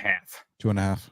Under 2.5. I think it's all gas, no brakes from Royval. He pushes a fast pace. Pantoja can hit. Pantoja can grapple. He's honestly, I think, probably one of the best jiu-jitsu practitioners in the UFC. Period, and grappler. Period. I could just see this fight. It's going to be violent early, and Pantoja can shoot a takedown, get his back, finish him there. Royval can also wobble and finish Royval, and finish Pantoja. So it could go either way. I just think I think the under is the play here. I hope I'm not wrong because Royval may come to this knowing it's a 5-round fight and pace himself, do it a little bit different than he normally does. Think about things, be the long distance fighter that he can be with the reach and the height that he has in this weight class that he never uses for some reason. But I don't know. I think the under's the play here. And if I had to pick a side, probably going to play Pantoja. Dan, what do you think for this one? I want to hear what you think about the jiu-jitsu of Pantoja.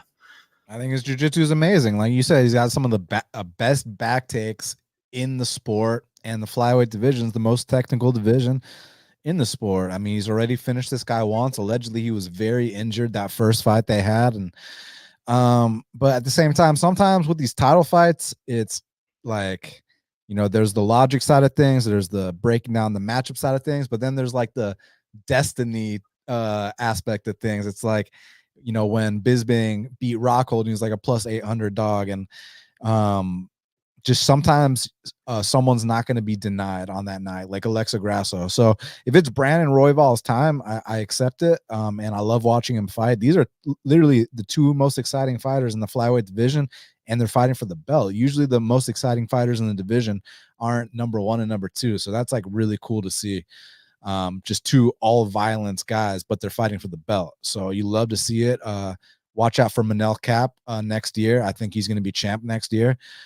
Okay. So I just, I like where your head's at. What odds do you get on that under 2.5? Minus 145, I believe. Okay, so you had to drop a little bit. So they think it's gonna end under. Interesting. Yeah, I mean, I just see a great fight. I just see a great fight. Pantoja, I guess he's been criticized for maybe fatiguing, but he pushes through fatigue. And it's not because he's not in shape. It's because the guy, he's another one of those balls to the wall type fighters. He loves to slug. All those back takes and scrambles take a lot of energy. So, but same with Royval. Royval uses a lot of energy too. He's super long. He's got unorthodox kicks. You should check out this fight he had against this dude, Nate Williams on LFA, where he just like, it was like a 23-second fight, just runs at him, flying knees him, and then arm bars him. It's like crazy. Like, so that's what Royval is capable of.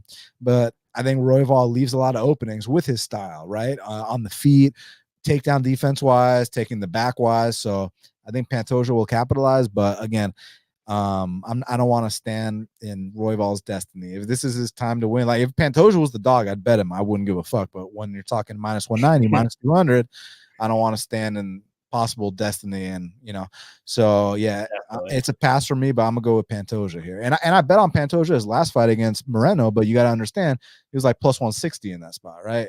He was almost minus 200 here. Yeah. So I got Pantoja. All right. Then can you guess what the fight doesn't go the distance is line at? No, what is it? Minus 550. Wow.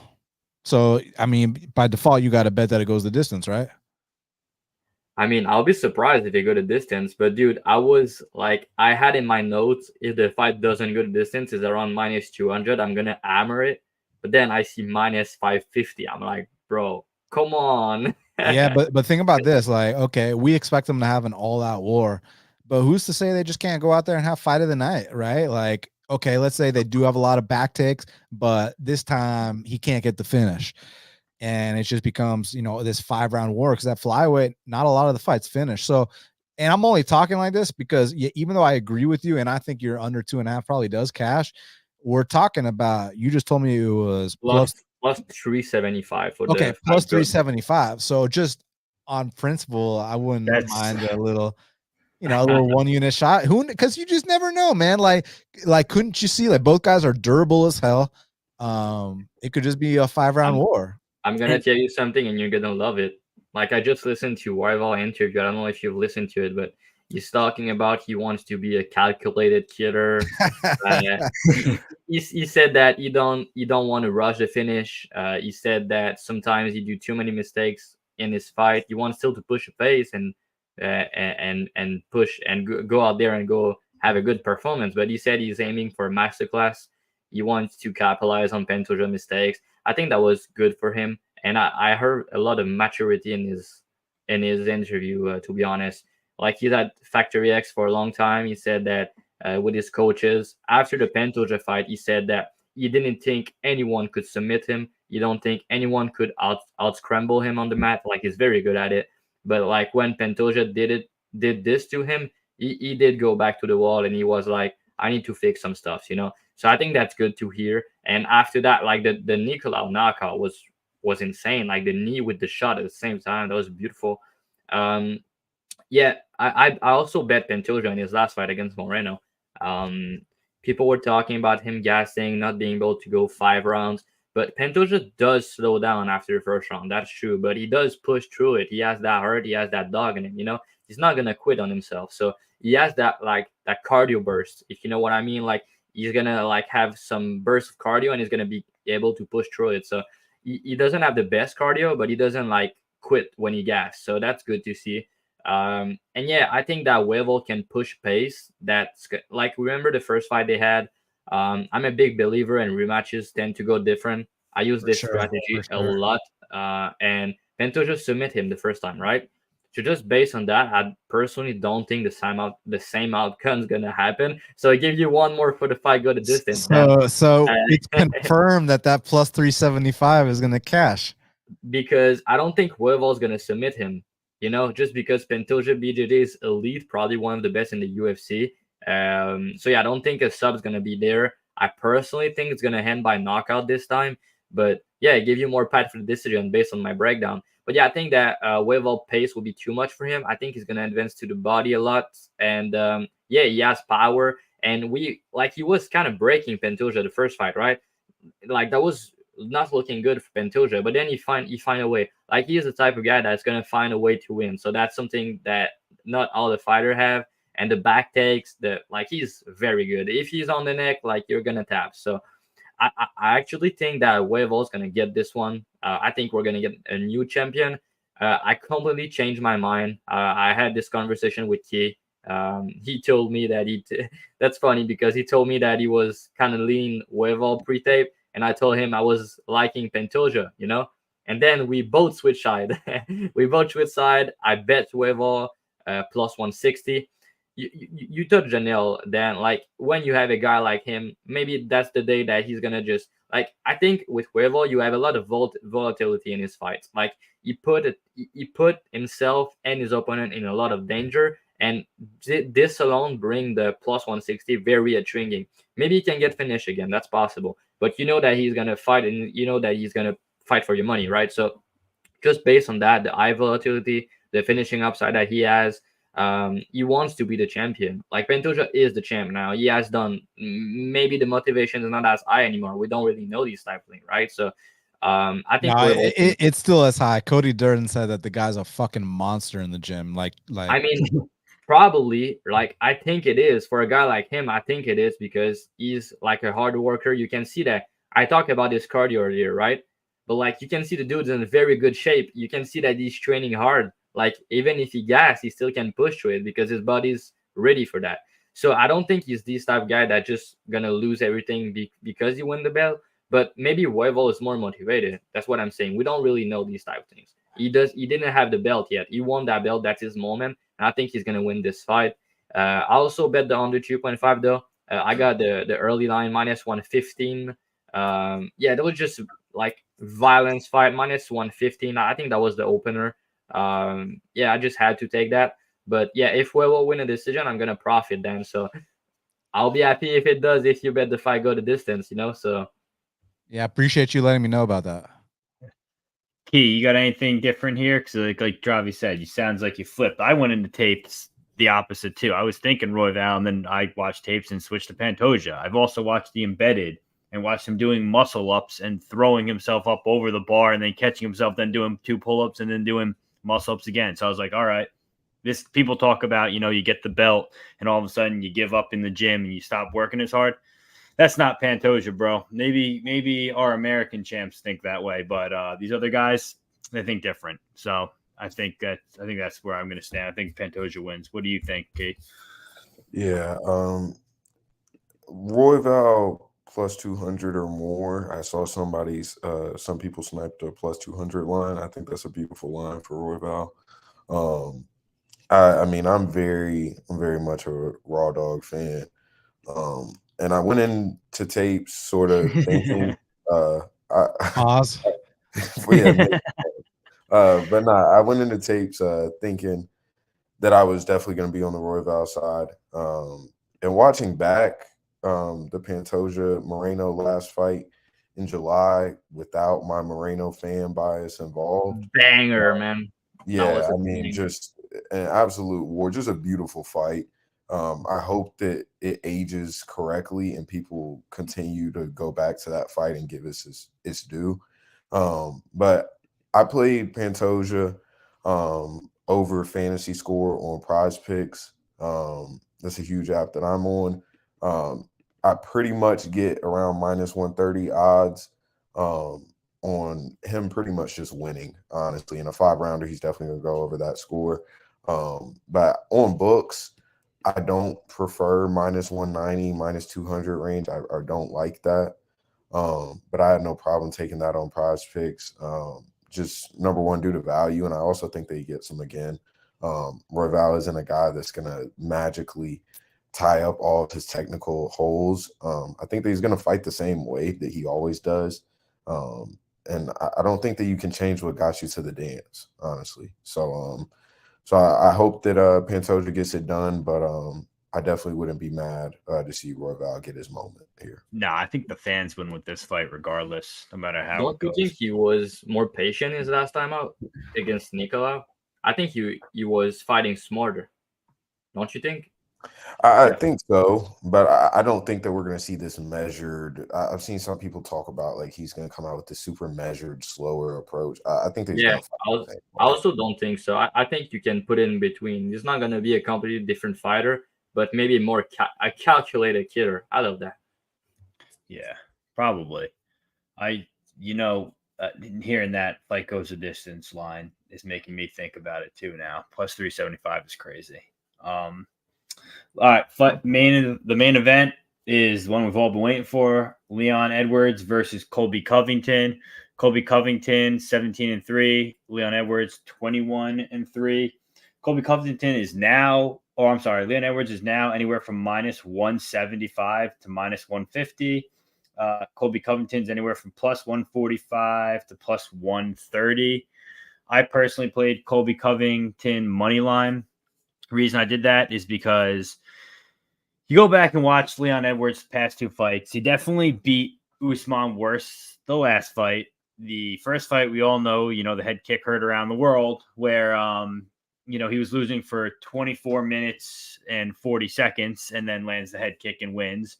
That's not true, Peg. He won the first round. Oh, he won. Okay, he won the first. I'm sorry, he won the first round, then got 10-8 the whole rest of the fight. But regardless, I think Colby Covington's going to push a pace that Usman usually doesn't wrestling-wise, where I think we saw in fight one, where Leon Edwards up against the cage doesn't really fare well, especially when Colby Covington chain wrestling. And we all watched Colby Covington not fighting in front of the president, training out of South Beach. Now we're getting Colby Covington training at altitude, fighting in front of the president. I'm going to take this shot anytime because especially now I'm hearing that if Colby wins, Donald Trump is going to put the belt around him. And if that's the case, I mean, you got to go out there and just lay it all out there. Either get knocked out or win by inside the distance or win and do whatever you can to win at that rate because you're making history. So I just think this is a good shot at Colby here. Obviously, Leon's always live for that head kick knockout or any sort of knockout. We've seen Colby rocked before, but I trust Colby's conditioning. I think he wrestles to a decision here. What do you think, Dan? What do you got for us for the main event? Yeah, so it's not as simple as saying, well, on the feet, Leon wins, and on the ground, Colby wins. Because, yeah, on the feet at distance, Leon wins, but up against the fence, clinching, that's still on the feet. That's not on the ground. So that's where I'm curious about what's going to happen here because there's, back to talking about guys like Bryce and stuff like that. Colby will do the same thing. Colby's going to attempt 1 million takedowns. You got to love it. It's just about from the Leon side of things, is he going to be able to get off on knees and elbows in the clinch? And, because we know him as this long range striker at distance, he's great. We know that. But I felt like in that third Usman fight that, man, he was landing nice knees. He was landing nice elbows up close, body shots, stuff like that. So I think that could be a big factor. And you look back at that Colby fight versus Jorge Masvidal, and Masvidal dropped him in that fourth round to one knee, but Masvidal was so fatigued from the pace that Colby was pushing that he couldn't capitalize. I'm curious if a guy like Leon can capitalize there. So yeah, it's a great fight. It really is. Colby's very underrated, but so is Leon. So yeah, I like it. I lean towards Leon a little bit. I do understand the case for Covington, of course, with his style, but man, I think that because like when you look at that second fight between Kamaru and Leon, the second one was the one with the head kick. That was in altitude in like Salt Lake City, right? So you can maybe say that's why Leon was gassed as bad as he was, because in that next fight they went 5 rounds again, and he was completely fine. So here back at, it's not quite sea level, but it's definitely more sea level than Salt Lake City. I think he should be fine.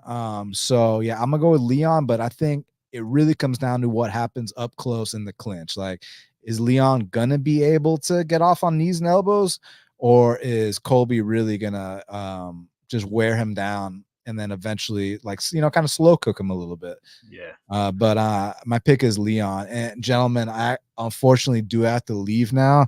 Thank you for having me, man. I really appreciate that. It was nice to meet you guys.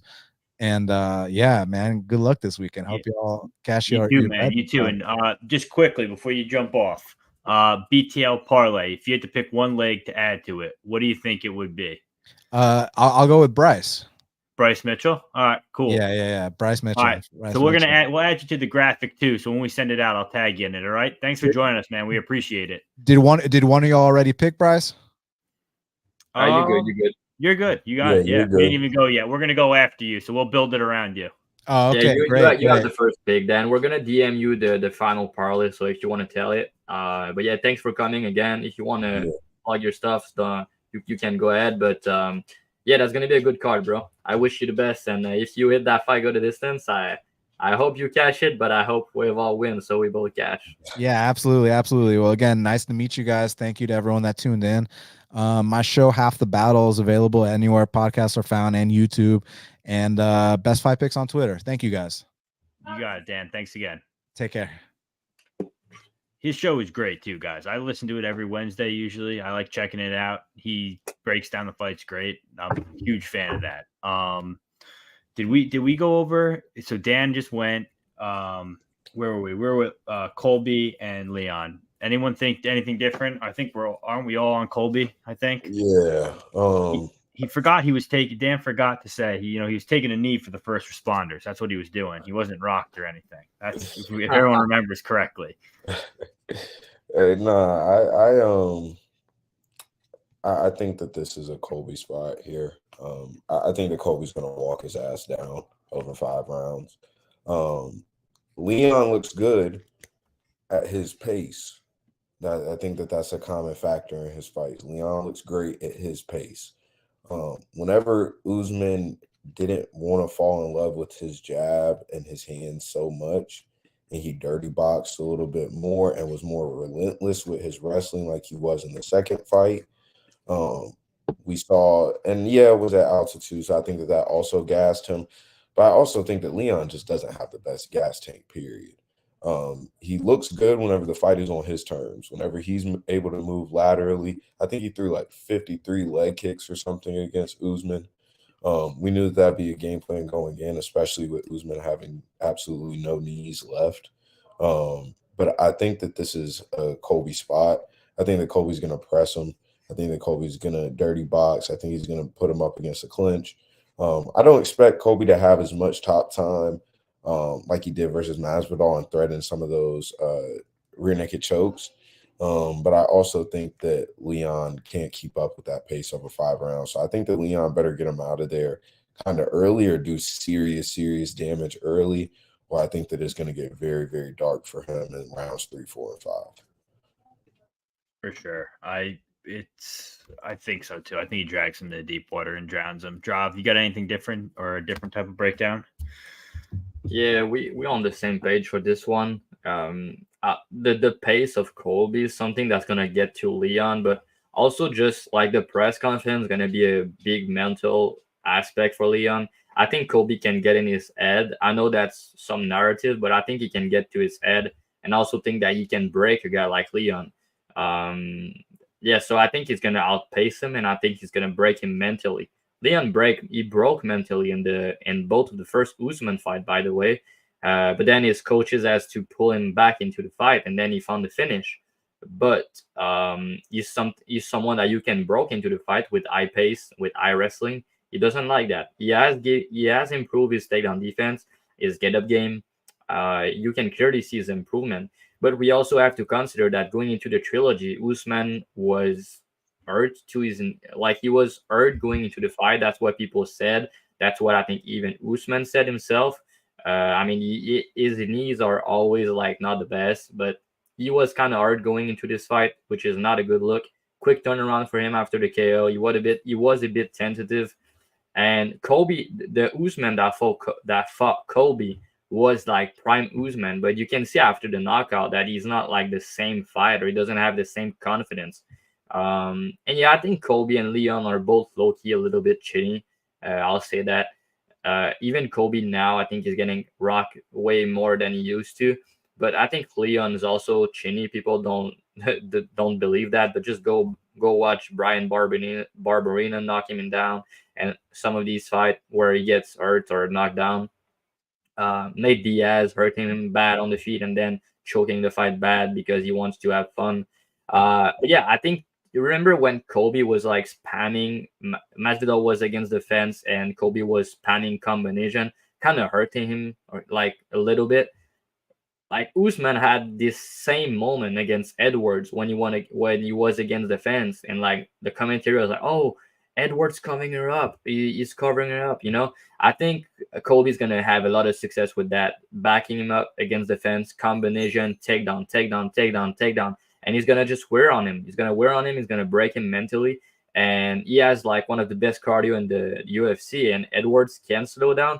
And like he said, good point again. Like he's someone that loves to fight at his pace, right? Colby's not gonna let him fight at his pace. He's gonna fight at his own pace, and he's gonna decide where the fight take place. And I think it can be close on the feet. Of course, Edwards is a better striker. Of course, he's more technical. But like he's gonna be worried about the takedowns, which will open Colby striking a little bit more. His volume, his pace, his cardio is gonna be a weapon that he used well. People talking about his age, his layoff, maybe that's a concern, right? But yeah, I think Colby take this. I bet him also. So we all on the same train here. Colby and New. Yes, sir, and new. So let's get into this BTL parlay. So I'm putting it in right. I'm just gonna put it in right now so it's easier. He said he wanted to start with Bryce Mitchell. Who do you guys like? Key, who are you thinking of for this? I'll go with Tagir at -170. Okay. Drav? I mean, my two favorite legs are now taken. So with that being said, I'm gonna take someone you guys might not like, but I'm gonna take Patty the Batty. Oh my god, that's who I was gonna take, bro. Okay, so now you leave. See, how do you think I feel? Now I'm left with nothing here. Peg's gonna take Shavkat minus. I was gonna say right now we're at plus 190. Right now we're at plus 190. If I take Shavkat, that puts us at plus 230. That's bad, bro. Okay, fine. That's real bad. All right, that's fine. I will take. I'm not really left with much. I mean, I don't really feel like doubling down on Ian Gary, especially if the fight gets canceled. No, not a good idea. I think like you can take an over/under also if you like. Like, what if I told you I was going to take Brandon Royval and it was going to make it plus 660? What do you think about that? That's juicy. That's juicy, but we got to expect that. Let's see. Actually, you're right. I got to look at over/unders. Wow, fuck that. Go with Royval. You think so? He just Raw dog. He wants to edge a little bit, you know? Hey. Okay. All right. So that parlay is plus 663. It's the last card of the year. I think we got to go out with a bang. All right. Yeah, let's do it. Fuck it. All right. So that parlay is, I'm going off of FanDuel odds right now. Tagir minus 178, Bryce Mitchell minus 220, Patty Pimblett minus 330, Brandon Royval plus 158. 100 to win, 663. It's 677 on Bet Online.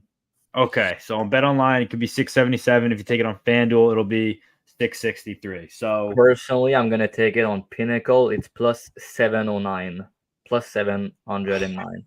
All right. Hey, everyone's going to take it on a different book also who's listening. So, again, the bet is Tagir money line, Bryce money line, Patty money line, Brandon Royval money line. Anywhere from plus 660 to plus 709. That's pretty much it, guys. That's our show. Thanks for joining us. We got to do the YouTube thing now, guys, where we go. Please like below, comment, subscribe. I think that's it, right? That's what you do on YouTube. Just those things. Comment who you would have added to the league instead of me putting Brandon Royval in. We'll be back in the new year. Thanks again, Dan, for joining us. And thanks for all you guys for supporting us for the second half of the year, 15 episodes in. We're all going to take a break to recharge, and we'll come back January 16th it is, I think. I think it's like that. Yeah. I mean, we'll be back there. And our Twitter, we'll keep everything up to date on our Twitter. We'll let everyone know when we're back on YouTube. We'll see what we can do from here, kind of build off it. It's all our first times on YouTube. As always, I have my Telegram in my bio where I give out my bets. I do the recaps the week before during the week and catch heat because I take Ian Gary minus 162 on DraftKings when it drops, put it in my Telegram, and then tweet about it on fight week. That's kind of what I do. Drav, what do you got? You actually announce your news. Announce your big news, bro. Yeah. So now, guys, first of all, you can follow me on Twitter. It's Dravy_ as always. I have my link in bio. If you want to join the free Telegram, if you want to follow Beat the Line Broadcast on Twitter, and also subscribe to the YouTube, please. We need to grow the channel a little bit. We're gonna still give you guys content. We're gonna go out there every week. For the next year, we're still gonna make you guys cash with us. So yeah, but also I'm now with Dub Club. Maybe you guys already see my announcement. People are hesitating a little bit to subscribe for free now. So yeah, guys, it's free. Just subscribe till the end of the year. Just see if you like it. The difference between Dub Club is when I'm gonna post a play, you're gonna get the play instantly by either text, email, or on the Dub Club app directly. And the difference between that and Twitter is every time I'm going to enter a new bet, I'm going to have a full breakdown. So you can follow the breakdown and read it. And then if you like the bet, you do it with the odds and with the unit size that I'm using. And yeah, so in 2024, I'm going to be charging for my picks. I'm going to go premium. But for now, it's free. So get in the Dub Club. Just see if you like it. If you do, feel free to subscribe for the new year.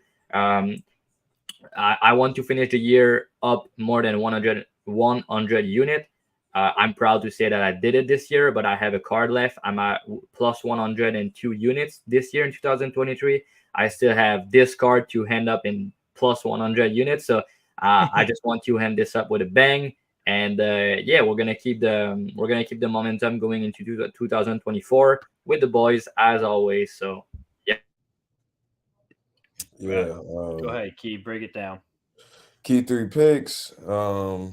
Y'all know the drill. I got a Dub Club, $12.50 a month. You can get a free month trial now and get prize picks, underdog fantasy, DFS cores, book bets, live bets. We got it all in the Discord.